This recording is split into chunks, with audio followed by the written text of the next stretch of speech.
നമ്മുടെ വീഡിയോ എന്ന് പറയുന്നത് എൻ്റെ ഒരു തട്ടിക്കൂട്ട് ലഞ്ച് നിങ്ങളെ കൂടെ ഒന്ന് കാണിച്ചു തരാമെന്നും പറഞ്ഞാണ് ഞാൻ ഇന്നത്തെ വീഡിയോ എടുക്കുന്നത്. തട്ടിക്കൂട്ട് ലഞ്ചാണെങ്കിലും അത്യാവശ്യം രുചികരമായിരുന്നൊരു ലഞ്ചായിരുന്നു. ലഞ്ച് ഉണ്ടാക്കാൻ കാരണം എന്ന് പറയുന്നത് ഇന്നലെ നമ്മളൊരു ട്രിപ്പൊക്കെ പോയി രാത്രിയായിപ്പോയി. വീട്ടിൽ തിരിച്ച് കയറിയപ്പം രാത്രിയായിപ്പോയി. അപ്പോൾ പിന്നെ നമുക്കതിൻ്റെ ഒരു ക്ഷീണവും തലവേദനയൊക്കെ കാരണം രാവിലെ എണീറ്റത് വളരെ വൈകി ബ്രേക്ക്ഫാസ്റ്റും ഒക്കെ കഴിഞ്ഞ് വന്നപ്പോഴത്തേക്ക് 10-12-11 മണി കഴിഞ്ഞു. അപ്പോൾ പിന്നെ നമുക്ക് ആ ചോറൊക്കെ വെക്കാനുള്ള ഒരു സമയം പിന്നെ കിട്ടിയില്ല.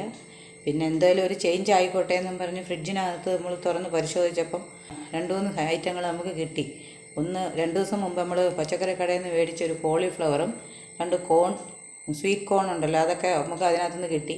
പിന്നെ ഇപ്പിയുടെ ചെറിയ പാക്കറ്റ്, അത് തികയത്തൊന്നുമില്ല. അപ്പം നോക്കി ഈ പച്ചക്കറിയും ഒക്കെ ഇട്ട് അഡ്ജസ്റ്റ് ചെയ്ത് എടുക്കാമെന്നും പറഞ്ഞ് അതും എടുത്തു.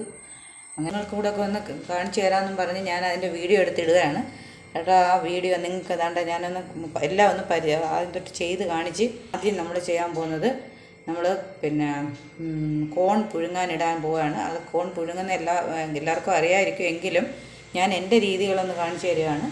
ആദ്യം കുക്കറിനകത്ത് കുറച്ച് വെള്ളം എടുത്ത് തിളപ്പിച്ചതിന് ശേഷം അതിനകത്തൊരു 1.5 സ്പൂൺ, അധികം വേണ്ട, 1.5 സ്പൂൺ, ചെറിയ സ്പൂൺ ഉപ്പിട്ടതിന് ശേഷം അതിനകത്ത് ഈ കോൺ 3 കഷ്ണങ്ങളാക്കിയാണ് അതിനെ ഇട്ടത്.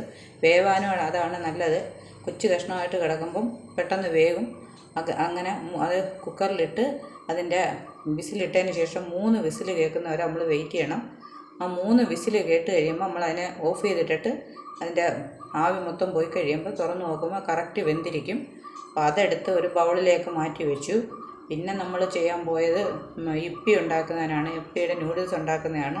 അതിന് നമ്മൾ കുറച്ച് ബീൻസും ക്യാരറ്റും അരിഞ്ഞ് വെച്ചത് വഴറ്റിയെടുത്ത് അതിൻ്റെ കൂടെ അല്പം ഉപ്പ് അന്നേരം ചേർത്ത് കൊടുക്കും.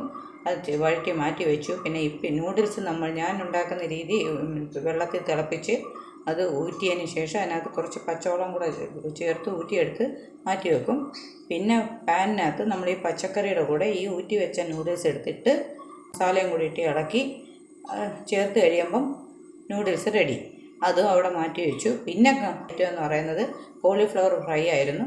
കോളിഫ്ലവർ ഫ്രൈക്ക് നമ്മൾ കോളിഫ്ലവർ ആദ്യം അതിനകത്ത് പുഴുവൊക്കെ ഒരു വെജിറ്റബിൾ ആയതുകൊണ്ട് തന്നെ നമ്മൾ അതിനെ ആദ്യം വെള്ളത്തിൽ ചുമ്മാ മഞ്ഞൾപ്പൊടിയും ഉപ്പും ഇട്ട് തിളപ്പിച്ചതിന് ശേഷം ഇത് ഇറുത്തെടുത്ത് കഷ്ണങ്ങളാക്കി അതിനകത്തിട്ട് ഒന്ന് തിളപ്പിക്കണം. അപ്പോൾ അധികം വേവിക്കേണ്ട, പക്ഷെ ഒന്ന് തിളപ്പിക്കുമ്പോൾ അതിനകത്തുള്ള പുഴുക്കളും എല്ലാം ചത്തുപോവുകയോ അല്ലെങ്കിൽ അഴുക്കുകളെല്ലാം മാറിക്കിട്ടുകയോ ചെയ്യും. പിന്നെ അതിനെ മാറ്റി എടുത്ത് അരിപ്പിലേക്കാക്കി മാറ്റി വെള്ളം തോരാൻ വെച്ചതിന് ശേഷം അതിന് വേണ്ടിയുള്ള ഒരു കഷ്ണം ഇഞ്ചി, ഒരു 10 വെളുത്തുള്ളിയുടെ അല്ലി, 10-12 വെളുത്തുള്ളി അല്ലി, ചെറുതാണെങ്കിൽ 10-12 എടുക്കാം, അല്ലെങ്കിൽ വലുതാണെങ്കിൽ അത്രയൊന്നും വേണ്ട.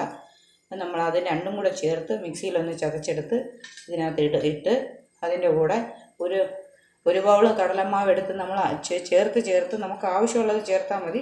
ഒരു കൊച്ചു ബൗളിനകത്ത് ഞാൻ കടലമാവ് എടുത്തെങ്കിലും അത്രയും എനിക്ക് വേണ്ടി വന്നില്ല. ഒരു 3/4 ബൗളൊക്കെ ആയപ്പോഴത്തേക്ക് അത്രയും അതിൻ്റെ ആവശ്യം എനിക്ക് വന്നോളൂ. അതും ഇട്ടു. അതിൻ്റെ കൂടെ ഉപ്പിട്ടു. പിന്നെ 2 സ്പൂൺ മുളക് പൊടി ഇട്ടു. പിന്നെ എൻ്റെ കയ്യിൽ മുമ്പുണ്ടായിരുന്ന ഒരു മസാലയുടെ ഈ മാഗി മസാലയുടെ അല്പം ഉണ്ടായിരുന്നുണ്ട്, അതും ഞാൻ ചേർത്തു. ഈ താല്പര്യം ഉണ്ടാകുമ്പോൾ മാത്രം അത് ചേർത്താൽ മതി, ഇല്ലാത്തവരെ ഒഴിവാക്കുക. അത് ചേർത്തിട്ട് നല്ല രുചിയായിരുന്നു. അത് ചേർത്ത് ഇളക്കി എടുത്ത് പിന്നെ അതും വറുത്ത് കോരി എടുത്തപ്പം നല്ല രുചിയായിരുന്നു, കഴിക്കാൻ നല്ല രുചിയായിരുന്നു. അപ്പോൾ അതും പിന്നെ ഫ്രൈ ചെയ്തെടുത്ത് മാറ്റി വെച്ചു. പിന്നെ ഞങ്ങൾ ഇതെല്ലാം കൂടെ 3 ഐറ്റങ്ങളും കൂടെ എടുത്ത് ഞങ്ങൾ ലഞ്ചായിട്ട് ഒരു പ്ലേറ്റിലേക്ക് എടുത്ത് കാണാനൊക്കെ കളർഫുള്ളായിരുന്നു, കഴിക്കാനും വളരെ ഇഷ്ടപ്പെട്ടു. അങ്ങനെ കഴിച്ചപ്പം എല്ലാവർക്കും ഇഷ്ടപ്പെട്ടു. പിന്നെ എൻ്റെ കുട്ടികൾ പറഞ്ഞ് അമ്മ ഇടയ്ക്കൊക്കെ നമുക്ക് ഇങ്ങനെയും എന്നും ചോറ് കഴിക്കുന്നതിന് പകരം ഇടയ്ക്കൊക്കെ ഇങ്ങനെയൊക്കെ ഉള്ള ലഞ്ച് എടുക്കണം എന്നവർ പറയുകയും ചെയ്തു. ഇതുപോലെ നമുക്കും നമ്മുടെ കയ്യിലുള്ള എന്ത് സാധനങ്ങളാണെന്ന് വെച്ചാൽ അതുകൊണ്ട് ഇതുപോലൊരു തട്ടിക്കൂട്ട് ലഞ്ചൊക്കെ ഇടയ്ക്ക് ഉണ്ടാക്കാനാണ്. ഒരു ചേഞ്ചാവും. എന്നും ചോറ് കഴിക്കുന്നതിന് പകരം ഇടയ്ക്കൊക്കെ ഇങ്ങനെയൊക്കെ ഉള്ള